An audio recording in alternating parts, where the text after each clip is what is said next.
Hi, Chris. How are you? Nice to see you. Hi everyone. How are you? Very good, very good. As everyone's just noticed, we've just opened the waiting room doors. It sounds very official, Mm, doesn't it? doesn't So it? we'll gradually just let a few people join. So we'll give a few moments.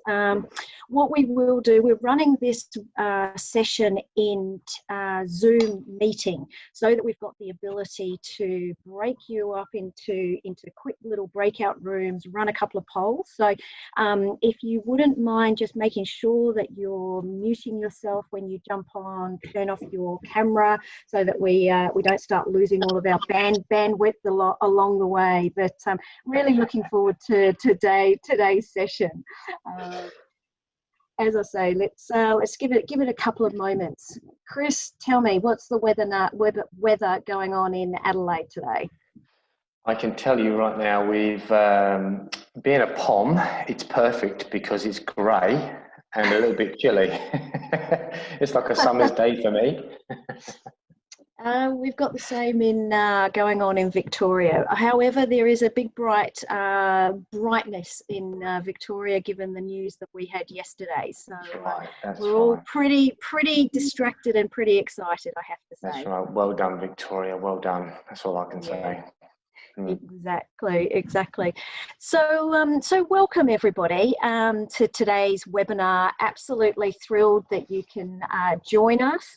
Um, I'm delighted to introduce Chris Wilson from All of You consulting firm to talk to us today about exercise as a recovery strategy. All of You focuses on practical strategies, tools and techniques under a program called Change Fit to be really ready to thrive in an ever-changing world. Chris has the fabulous title of stress scientist, and his background has been a journey of sports science, designing high performance programs for elite athletes, and through to working with us mere mortal working types, just equally trying to prevent people from burnout and increasing performance capability. I personally reached out to Chris after seeing one of his little videos on LinkedIn and exactly about this topic, exercise as a recovery strategy, and it totally resonated with me. So I was absolutely thrilled when Chris accepted my random LinkedIn note, and one conversation led to another, and we're now here today. Um, 2020, and I won't labour this point, as we all know, 2020 has been pretty much an unprecedented year. Ups and downs, and I think every single person has probably experienced a level and degree of stress that they may not have previously experienced. So I think it's going to be so important as we refocus on the recovery of our economy, that we equally use the focus on recovering ourselves, because I think it's going to take time to recover from 2020, and certainly what we're leaning into in 2021. Before I hand over to Chris to lead us through this wonderful session, just a couple of housekeeping notes, if I can, because we're using the Zoom meeting platform today. If you can, just make sure you're all muted and cameras off initially. We will be creating little breakout rooms just for a couple of minutes, just to a little interactive session, and we'll also be running a poll. So when you're in those interactive rooms, just remember to open up your camera and unmute yourself, and we will be asking you one person to come back and maybe share, a couple of people to come back and share. So over to you, Chris. Thank you. Thank you so much, Joe. It's an absolute pleasure for me, spending the time and helping supporting businesses within Australia. And just a brief note on myself and what Joe spoke to. My background is actually sport and exercise science, where I look at exercise immunology. And in the athlete world, we would talk about overtraining syndrome. In the corporate world, we talk about burnout. And what we start to be able to measure is, have we got the resources to cope with the demands that we're asking for from a mental, physical, emotional point of view? Have we got the resources to be able to either raise ourselves or sustain those demands? So that's where I sit. I actually use saliva biomarkers, which we're gonna start to talk about some of those today. So we use the saliva biomarkers to map out cortisol response and cortisol profiles, and then we also look at immune function as well. What this allows us to do is to identify what state the athlete and or the individual is in, and then how quickly we can get them back into a recovery state. And that's really important for us. We know that as stress levels go up, whether it be physical stress, emotional or mental stress, we know that your immune function starts to drop. For us right now, if we think about the world in which we're surrounded by, as stress levels go up and immune system goes down, we're more susceptible. So really, I've been playing in the space where we go into corporations, we can map individuals, or we can start to map departments. We can look at trends over time. Maybe it's a certain time of year for HR, and whether it be holidays or salaries or something's coming up where big demand comes in, and then we can map the workforce to look at how they're traveling. Of course, it's also worth noting that I'm from an exercise physiology background, and then my partner in crime is Vanessa Porter, and she's the founder of All of You. Now, I'm going to be speaking on behalf of Vanessa today. I hope I do her justice. But the beautiful thing about Vanessa and I was she's org, psych, and started to look at the mental side and then my physiology side, and we just saw the power in combining those two bits of information about how we can support organisations and individuals within those organisations to really push and to drive it forward. It's a really important thing we do like to talk about. We're not on the mental health side, we are on performance side, where a lot of the conversations at the moment are, Chris, we're just going to wait for COVID to disappear and then we'll see where we're at. And we're going, we don't really have the beauty of that right now. We need to be driving forward, and we need to be able to raise our game, because we either want to take a piece of the market or hold on to a piece of market, or keep our workforce pushing forward so we can survive, as dramatic as it sounds. So what I wanted to do was to show you the brainchild of Vanessa and I. We used COVID when both of our diaries went quiet. We looked around and thought, what is it that people need right now? What does the world need? The world in which we play anyway. And this is the genius model that we knuckled over, argued, and created together. And we know that there is resilience is a topic of conversation right now. We are going to talk a little bit about that today. We've got the focus piece. So at the moment with uncertainty, people get distracted easily and their attention is pulled away.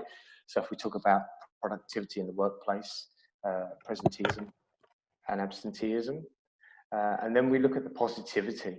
It's really hard to find positive little pockets of positivity around at the moment. So especially, well, Victoria, as Joe just mentioned, Victoria's just had the light risen out. So they're in a beautiful place, I hope. They really are. I won't walk you through each piece, but you can see as we've got the recovery responsibility response, responding to resilience at the top. We've just spoken a lot about that on our LinkedIn content, which is where Joe spotted us. We also can see down the bottom there with the positivity. So we are going through connection right now. It's a beautiful piece that Vanessa released today about her mother who had Alzheimer's and how we can build those connections. So if you are keen and these topic areas capture your interest, then please come and find us. Okay, so I can't apologise for the science. It's an integral part of where we're going to talk today. But what we do know is that without taking you back to your high school days and fight or flight and stress responses, what we know is that in the central part of your brain, the limbic part of your brain, there are these 4 key areas. Inside that brain is a very old level of our brain. And it's beautiful because it controls our stress response. It's vital, absolutely vital to us for our survival.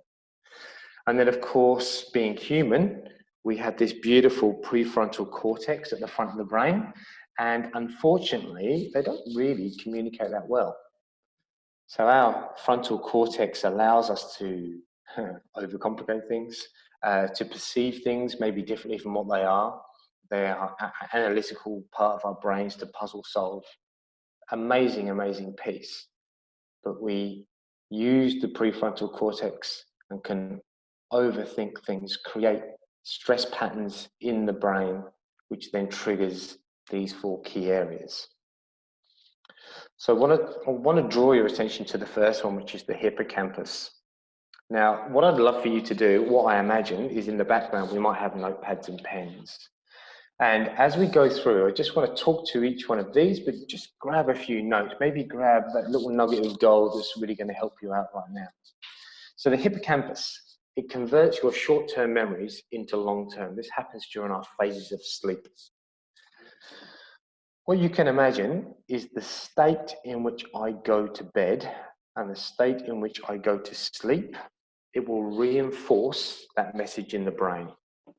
This is when I work with clients on a one-to-one basis through coaching and programs. This is the one thing that we always have to tackle, because the term I use is when the house goes quiet, the brain gets busy, or the brain gets noisy. So imagine what state you are going to. Are you in a nice, relaxed, calm state, looking forward to the next day? Are you excited about the next day? Or are you going anxious, stressed, bit of guilt? All these patterns we want to change before we go to bed. That will, A, help us sleep in a much deeper level, but secondly, it will help us reinforce a positive perception of stress, and that is absolutely vital for that sustainability of this state.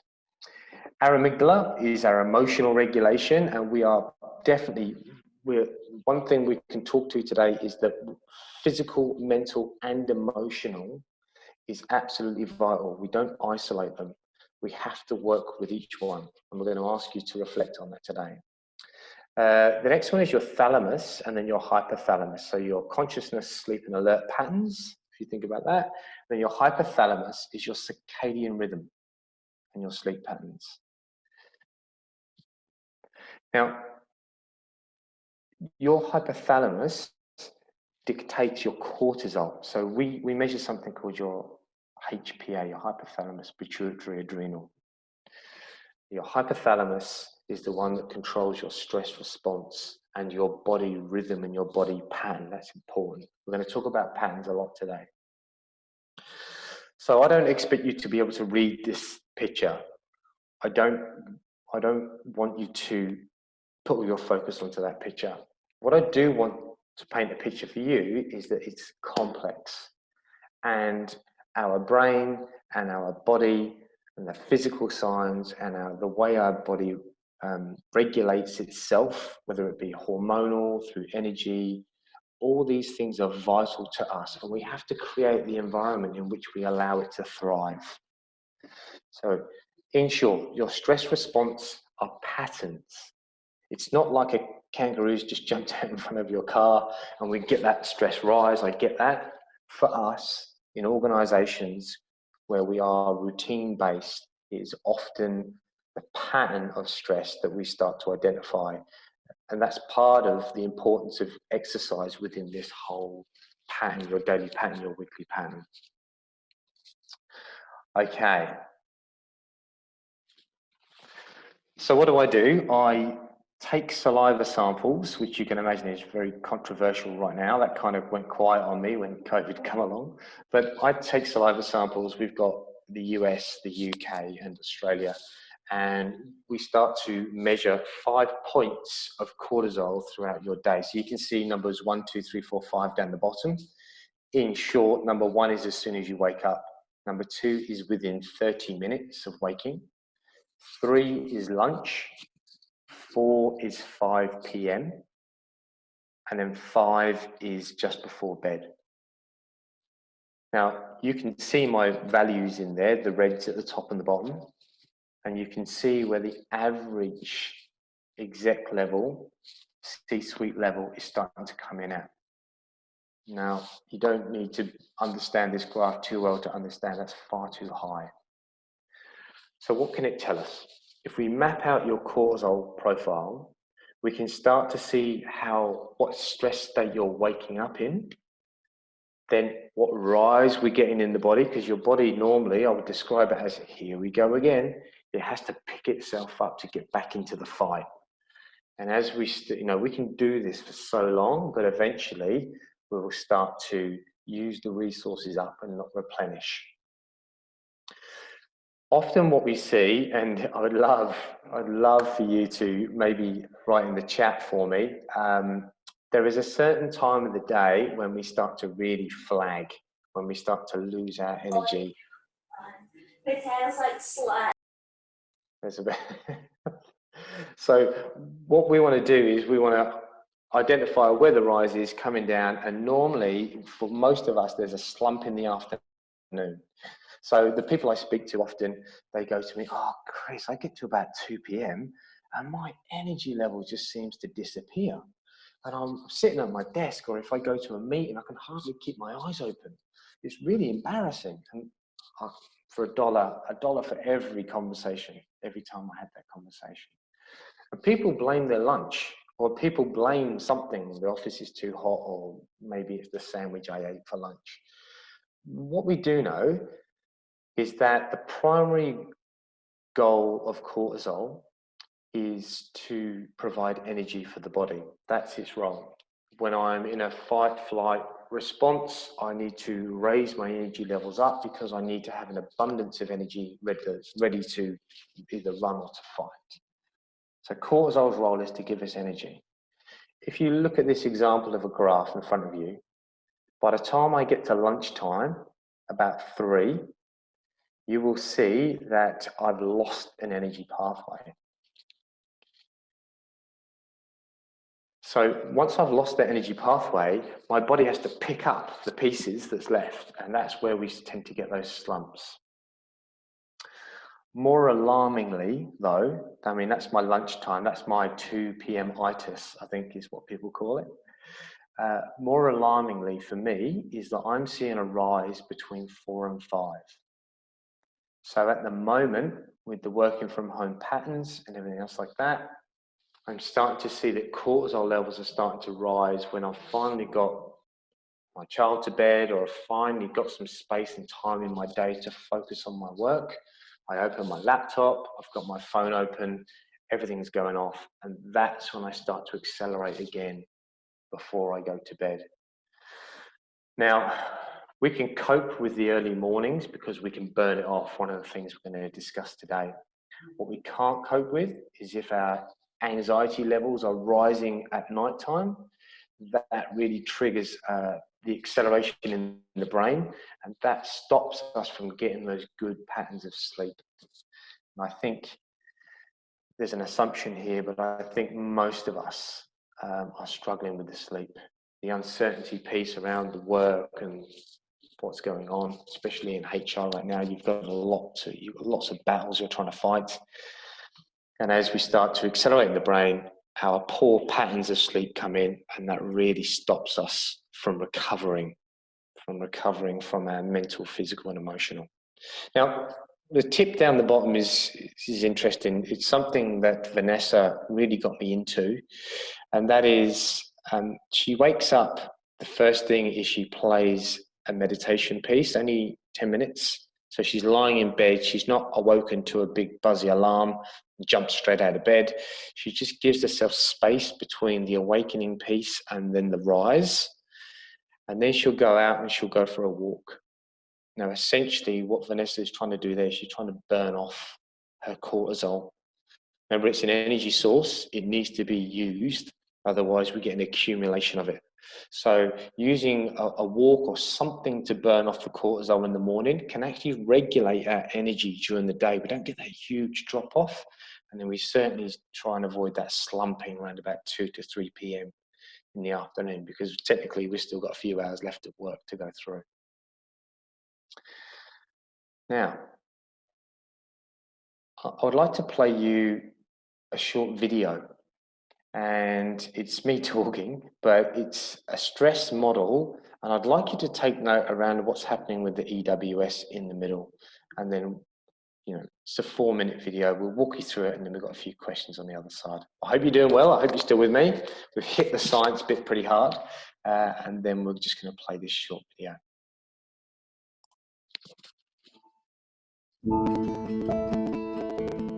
We'd like to introduce you to our stress model. So the first thing we're going to create is a simple model for you to follow, and then we'll start to look at a typical day that we come across in our world. If we look at the very bottom of the model,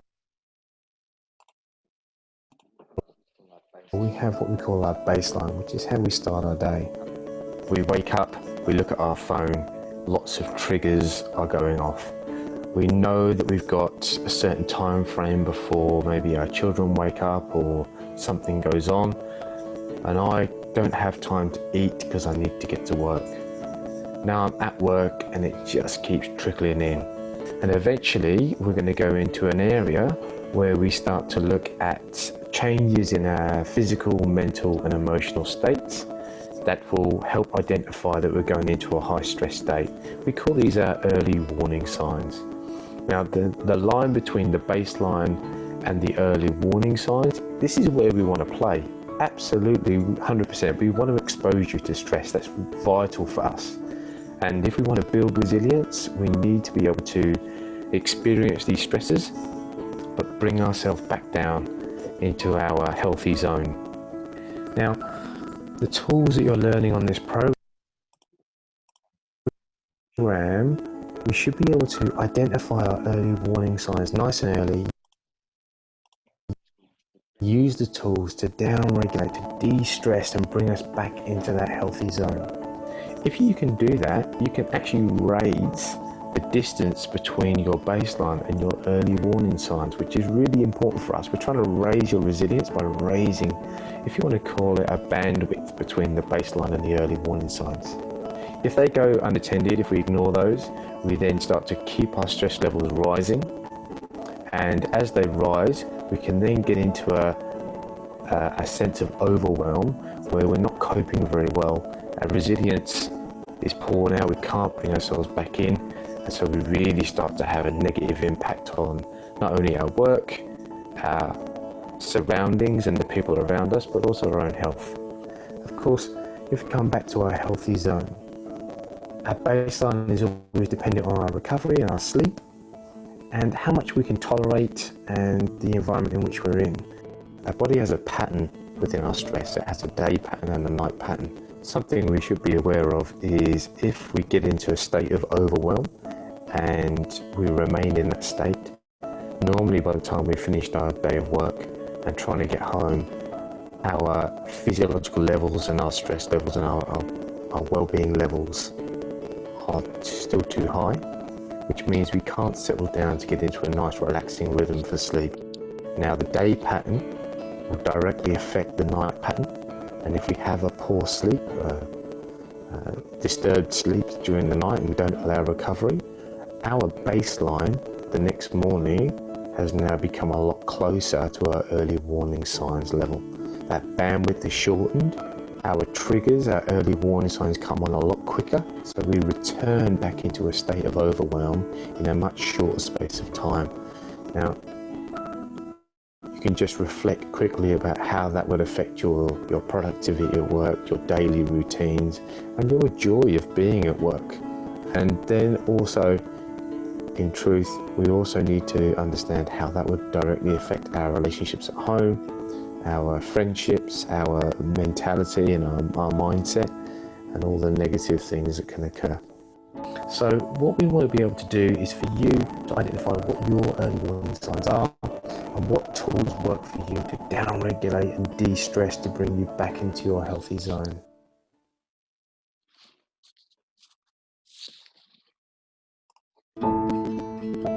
Okay, thank you so much. It's a 4 minutes, nothing worse than listening to your own dulcet tones, is there? So here's what I would love for you to do. I want to break from my voice for a second, and I'd love for you to go into just a safe shared space in which you, into the breakout rooms. And I've got to be cautious with this. I only want you to tell or talk to whether it's physical, mental, or emotional signs. How do you know that you've reached your early warning signs? The self-awareness around this is absolutely vital. We've got to understand when can we start to realize or notice that with our body, our physical, mental, and emotional signs are starting to say, hey, we're starting to get into that zone. So what I'd love for you to do is to break out into your breakout zones or breakout rooms and just discuss, what is it for you? Is it physical, mental, or emotional? How do you know? Okay, over to you. Thanks, Steph. Okay, so this is what we would love to do is in my room, there was 5 or 6 of us, and straight away it was very obvious. People were highly aware of when they know they've reached their early warning signs. And what was fascinating for us was the comment I made about when the house goes quiet, your brain goes busy. That's when people really start to internally have those conversations, and when they start to identify their early warning signs. What I'd love to do, so we went off in our small breakout rooms. Would anyone be, I'm not going to use the word brave, I'm just going to be happy to share. So if you want to unmute and unvideo and just come in and just tell us a little bit about whether your early warning signs are physical, mental, and emotional, and when you start to notice them. Is anyone happy to share? I'm happy to share. I think for me, the early signals are all associated with a quickening or a speeding up of things. So, you know, my thought processes become a little bit quicker, and I become less inclined to sit for long periods of time. And, you know, when I'm having discussions with people, I'm more inclined to sort of cut to the chase a little bit more and spend less time on having those nice sort of informal chats or discussions that you might put around your business conversations. Yeah. So I've got CXP. So what's your name? Caroline. Sorry, Caroline. Sorry. That's okay, no problem. The beautiful thing, Caroline, is you can't imagine this, but in my room, most of us talk to exactly the same thing. How do I know when it's starting to rise? Is I start to accelerate and become unfocused in my brain. Yeah. It's a fascinating piece. So thank you for coming on and sharing. I won't say brave, but I will say thank you for coming on and sharing. Thank you. My pleasure, thank you. Yeah. Anyone else would like to come into the space and just share? Maybe a slightly different point of view? It's a tough crowd there, Chris. No one wants to say anything. Gee, Stacey, I tell you what, I'll tell you. Thought I'll jump in. We were talking, and we had women all in our room, that sometimes obviously hormones can affect us as well and our stress levels. 100%. One of the things that I was sort of saying is that I get I start eating, or I start going for more sugar in my tea or my coffees, or going for an extra coffee, or those sort of things. You become a bit lethargic in what you're doing as well. Yes. So those sort of things kick in. You get a bit tired just with life or with everything, and it's all too hard. You start to notice those changes in behaviours. Yeah, it's a really good point. Thank you so much. So the sugar piece is vital, because actually cortisol is a hormone, and it comes into the body and it's trying to accelerate and create energy. Sugar is the quickest form of energy to keep up with that production. So when you're sugar craving, it's often the body is going into that heightened state, and the brain is going, okay, so what do we need here? We need to turn over some energy pretty quick. And it goes, ka-ching! Nothing like a bar of chocolate and a coffee with a couple of sugars. Beautiful. Yeah, that's right. So thank you so much, Stacey. Thank you. Thanks for sharing. Anyone else? One more, if we can. I think we've got time. I think we've got time. Hi. Hi. Hi, Michelle. Hi. We had a couple in our groups of the same thing, so I thought I might as well say mine, and it was about getting migraines. So mine's quite a physical tightening of the neck and shoulders, and migraines. So the body just shuts down. Yeah, great, Michelle. It was my example within our room. Same thing. So I often find that my shoulders are up here somewhere, and then I get a slight ache in my jaw, and I'm gripping. I'm gripping, and I don't notice it. I talk a lot, as you can imagine. But every now and again, I'm like, oh God, I feel like I've got a bruise or something. And then I realize that I'm just gripping through my jaw. And then that often travels up the back of my head, and then above this eye is when I know. Yeah, same eye. Yeah, aye. Thank you so much. Yeah, so there's beautiful examples there about the mental side. We accelerate. The emotional side is what Sophie was talking about earlier, and then my physical side as well, or our physical side with migraines. So we've got a nice range there. Okay, I shall carry on. Thank you so much.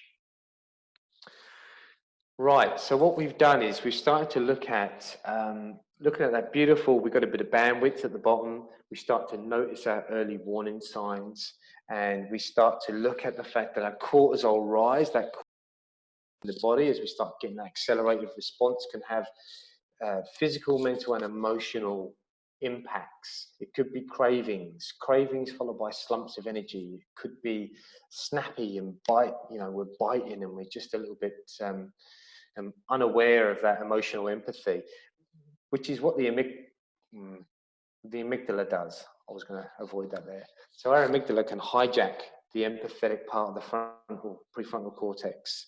It dulls our emotions.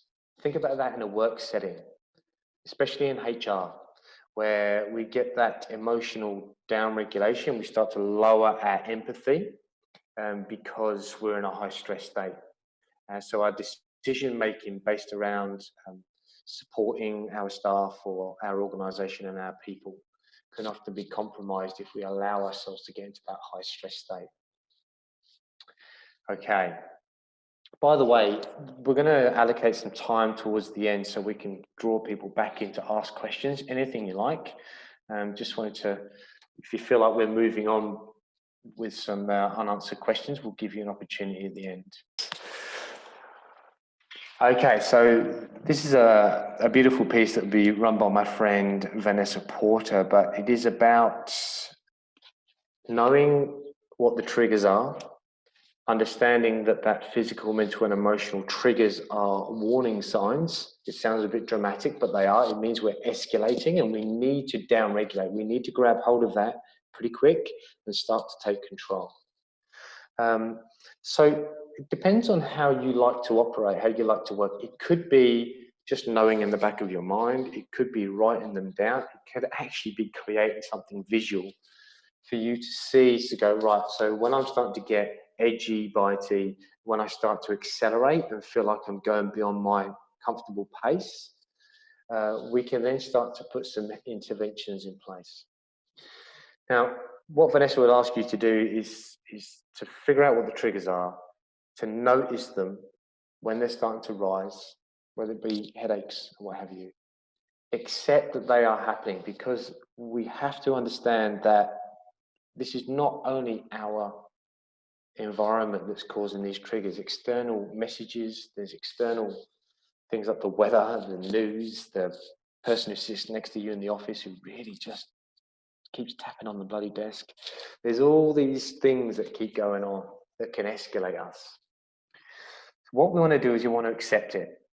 Okay, I'm there. That's where I am. I know I'm getting into that area. What can I start to do to take back control? And you can only think about yourself, how you are reacting, how you are perceiving, what you can do in your routine that can just shift that mindset to slow down. For me, because I'm physical, it's shoulders and it's jaw. Stretching is a really good thing I can do anywhere at any time. Breath work, stretch, just to relieve the tension in the muscle fibers. It's really effective for me. For you, if it's a mindset piece, it could be about just capturing hold of your thoughts, just grabbing hold and finding out what messages are really starting to take center stage. And if they are distraction thoughts or negative thoughts, don't let them hold center stage for too long. The other one is a beautiful exercise I love to do is I love to throw my thoughts out of my head and I write them down on a post-it note. One thought per post-it note. And I don't overcomplicate this. I literally just go, right, what is my thought? What is my thought? And I start to chuck them out. And because I'm very visual, as you can imagine, I've got these beautiful thoughts laid out on coloured post-it notes in front of me. And then I go, right, what can I control? And it's very clear. That's nothing to do with me. I can't control that. Okay, that's not relevant to me. I don't need to focus on that. And what I'm left with are these group of thoughts that are taking center stage, and then I can act on them, and I can get that fulfillment in the brain. Take control, start to act on them. The rest, okay, I let them go. I love to do this. If I'm starting to accelerate, I use that, and my early warning signs are very obvious to me. I do this at night, this let go technique, to set myself up to go to sleep. That's one way. It's just one example here, but I want to give you some value today. I want you to take away things that you can actually action and start to take control. And one of these, the beautiful act of just getting your thoughts onto post-it notes, it does get quicker once you get used to it. Chuck them down on the post-it notes, scrunch them up and get rid of them, chuck them in the bin, and then what you're left with, how are you going to action them? It's a very good way of clearing the mind. Anyway, I hope that helps. It's just a very small tool that we use with our clients. Okay, so we talk about physical resilience. Again, we're going to talk about all three, but physical resilience is essentially about getting fitter. Essentially. So I know that if I try and go for a marathon run right now, I'm probably going to struggle. I'm really going to struggle. What I know is I have to build up to this, and it's the same as anything else. However, at the moment, all the conversations are around mental resilience, but no one associates, so I shouldn't say that, most people don't associate that if you can build your physical resilience, you actually can build your mental resilience. So when I talk to people about exercising, they go, I haven't got time. So you're talking about you want to build your mental resilience. Yeah, I just got to think differently. Okay. But we know that trying to isolate your mental, physical, and emotional is actually very difficult in the body. So the best bang for buck, the best advice I can give anyone is you need to find time to start getting physically active. If you can raise your fitness levels, we're not saying you have to be, I don't know, a CrossFitter or a marathon runner or anything like that. We are talking about getting out and moving. Could be as simple as a walk. No judgment here. But what we know is that if I can raise my physical resilience just by going out and becoming more active, I can raise my mental resilience and my emotional resilience. So that leads us nicely into our topic. But first of all, I'd like to do a poll. I'd like you to share with me, us, how much exercise do you currently get a week? How much exercise? This is planned exercise.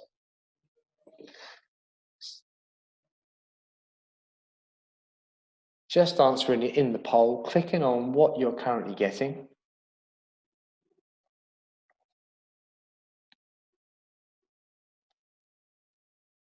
There's no judgment here. Of course, we can just accept it for what it is. It's what's going on right now.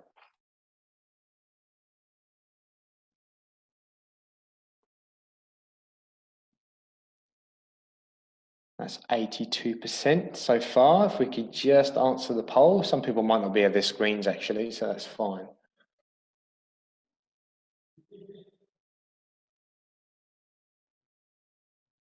Beautiful.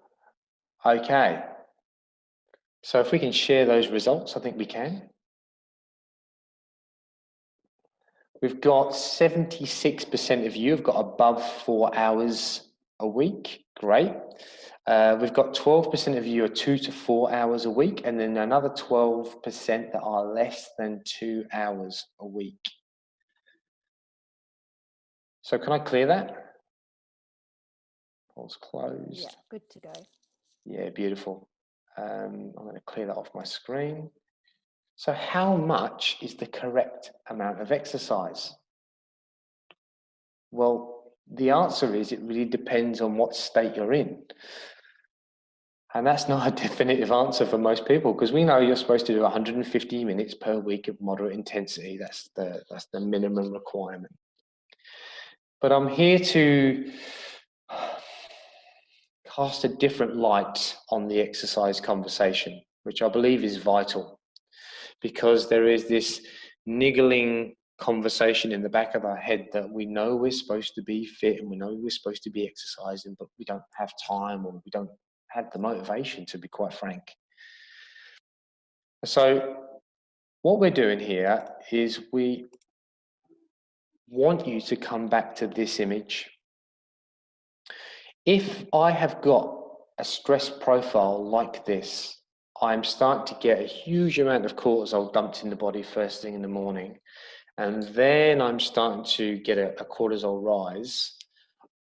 My example to you was to go walking in the morning, but some people believe that we need to go and do a CrossFit session, or we need to go and do a HIIT class, or we need to just go and, if the term is go and smash ourselves, or whatever term they use, absolutely thrash ourselves in the gym. So what we do know, if you are pushing yourself too hard physically, it will have a counterintuitive effect. Your recovery, because remember what we're talking about here, we're trying to get that physical, mental, and emotional recovery to occur, to lower that profile. If the intensity of your exercise is too high or it's too demanding, you push yourself further up. It actually stops you from covering and slows your recovery down. So I know I love the wine analogy. If one glass is good, then obviously 10 glasses are great. Which doesn't quite ring true, but it's the same thing with exercise. People think they've got to push to counter the mindset and the negative thoughts in their head. They believe they have to push hard on the physical, and it can have a detrimental effect. So the whole point of this is, if you understand your early warning signs, you know when you're starting to get into a different state. Let's say you're starting to transition into, oh God, I could feel it coming, I'm starting to get those feelings, or I'm starting to think that way. You should use the exercise piece around adjusting the exercise to suit what you need. Here's what you need to be able to do. You need to be able to be very flexible in your thinking, because we often get rigid in our exercise. I've got a class, I go and do my class, it's the only thing I do. If we become flexible in our thinking and we can raise our self-awareness, you can start to make some very strong decisions around what type of exercise you should be doing in accordance to how you're feeling, how you're thinking, and what your emotional regulation is like right now. So it's not there's this guilt piece around, I know I should be running, I know I should be doing this. It is 100% up to you to take control. For those of us that are fortunate and we have external people supporting us in our fitness endeavors, so we've got personal trainers or we've got instructors, whatever they might be, just bear in mind, they have no clue about what state you're in on what your requirements are. If you turn up to one of their classes, they are going to scream and shout, God forbid, they're going to scream and shout to get that 100% effort out of you, having no understanding about what your requirements are, whether you need to be elevated or whether you need to be dropped down in your intensity. And I've worked in that field for 15 plus years in the fitness industry, so I understand it was all about getting them in, giving them a great session, making sure they walk away feeling absolutely like they've just worked their butts off. And now here I am, a bit more mature with no hair. We just know that that's not always the case, especially right now when we've been battling multiple fronts for such a long time. We have to be a bit clever around how we use exercise. So there's two conversations. One, if you need to raise your energy. What if you need to try and pick yourself up? Here's something to bear in mind. What we want to do to be able to raise our energy is use moderate to high intensity, because not everyone is in the same spot as everyone else. We're not assuming everyone needs low intensity. Some of you will need high. What we want to be able to do is get cardio done in the morning. think about our cortisol profile that links in with your pattern. So we want that nice, beautiful burn off in the morning. And then in the evening, what we want to do is get some resistance work going, because your resistance or recovery from resistance will be a lot easier with cortisol and testosterone.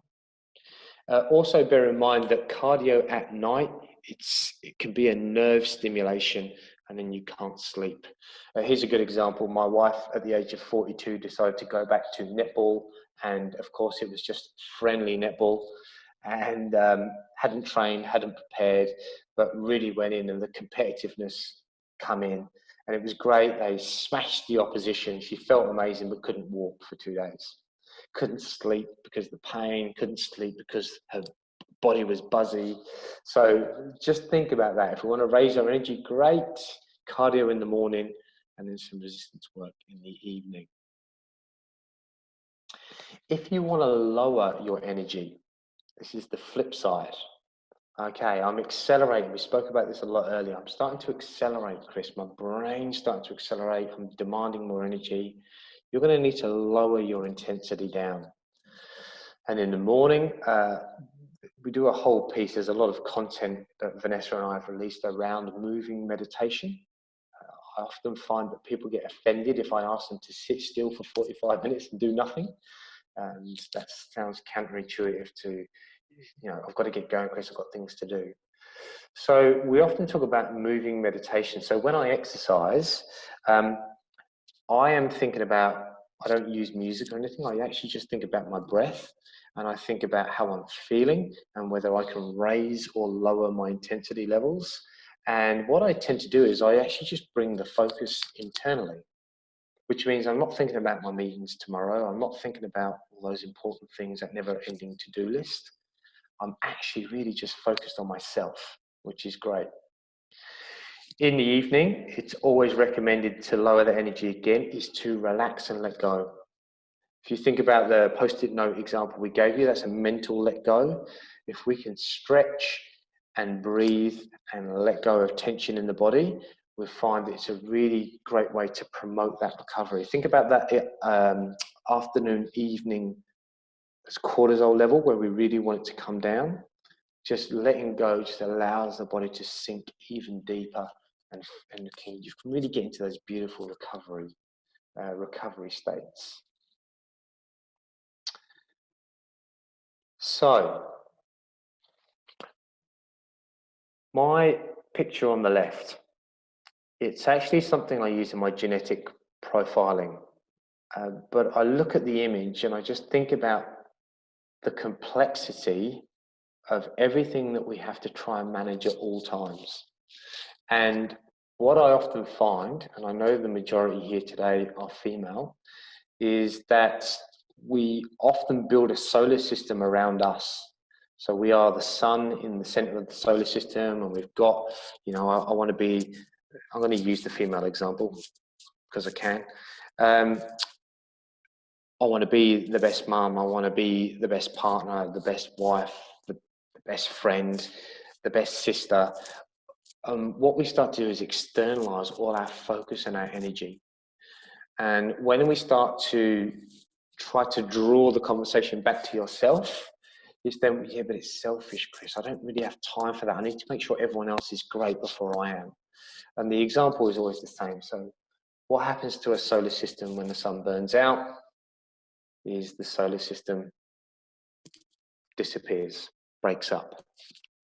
So you have to look after yourself. You have to think about ways in which you can allocate time for your active recovery. It could be walking, it could be breathing, stretching, unlocking the mind, unloading the mind. We just got to make sure that we are prioritizing and valuing ourselves much higher. So when it comes to exercise recovery, you need to find a way in which you can fit exercise into your day. I'm not here to tell you where that is. That's not my role. You're going to have to figure it out, find a window. If I work with clients on our coaching program and I battle this for quite a while, it's often what they call the non-negotiables. I actually get them, I'll just share with you, I actually get them to put their trainers on swing out of bed, put their trainers on and walk out the front door, and then they can walk back in. That's the routine we try and create, because we all know the hardest part of that day is lying in bed in the warmth and thinking about getting outside to exercise. So just getting your trainers on and getting out the front door. Once you're up and you move, you actually go, okay, I'm up. I actually feel pretty good. You get out the front door and go, oh, look, I'm already out. I might as well go. It's the priority and the value piece that's really important. And of course, we also ask you to work with your body clock. The very first couple of slides today was about the patterns in the body, the links of the physical, mental and emotional, this rhythm that we create. And we're in a fight. We have been in a fight for quite a while of trying to adjust with uncertainty, trying to get control, trying to make sure that we're still a really good employee and still doing the right thing with teaching our children at home and everything else that goes with it. We just got to make sure that we can start to take a little bit of control back, refocus back on ourselves and work with our body patterns. The early warning signs piece is really about you understanding when you're getting to that point. Because if you ignore your early warning signs, we know that overwhelm sits above it. And then of course, if we keep going and keep pushing, then we start to look at things like burnout. Use your exercise, use your recovery strategies, start to take control for yourself. And you'll find that once we start to regulate, the mind will settle, the body will settle, and you'll find this beautiful rhythm. What we do in my space is we talk about sustainable, elite level performance. I don't need you to give me one hurrah and drop off. I need you to be able to get up there, high perform, and sustain it. And that only comes with people taking control and taking hold of their patterns. Okay.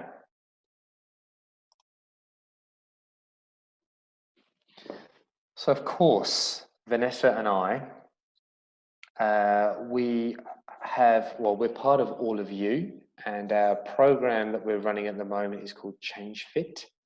And if you want to engage, of course, you can go onto the allofyou.co, and Vanessa's book, the first part of her book, is a really fascinating read. And go in there and start to download that, and you can use that by all means.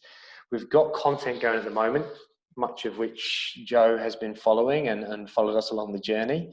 And we're going to keep rolling that content out, and it's all based around that Change Fit model. Of course, if you want to have a conversation where we normally talk about 20 to 30 minutes and we go through a discovery call about the pains, the fears and the hopes of maybe what you're looking for within your organization and yourself, then just go to the allofyou.co/changefit and you can fill in the details, and it will more than likely be me that gives you a discovery call. And we can just spend 20, 30 minutes having a chat. In the meantime, Joe, are you there? Yes, I am. Yes, I am. Sorry, my video won't go just at the moment, but I am here. Chris, thank you so much on behalf of everyone that participated. It was an absolutely brilliant session, and as you were talking, and especially towards the end, giving those really practical ideas and tools, I reflected on times when, you know, I've definitely pushed up that to that overwhelmed state, and how I maybe possibly could have managed that better. And then when I've definitely felt like I'm in that high performance measure, it's definitely, I've got consistency across all levels of my life, and fitness becomes part of it.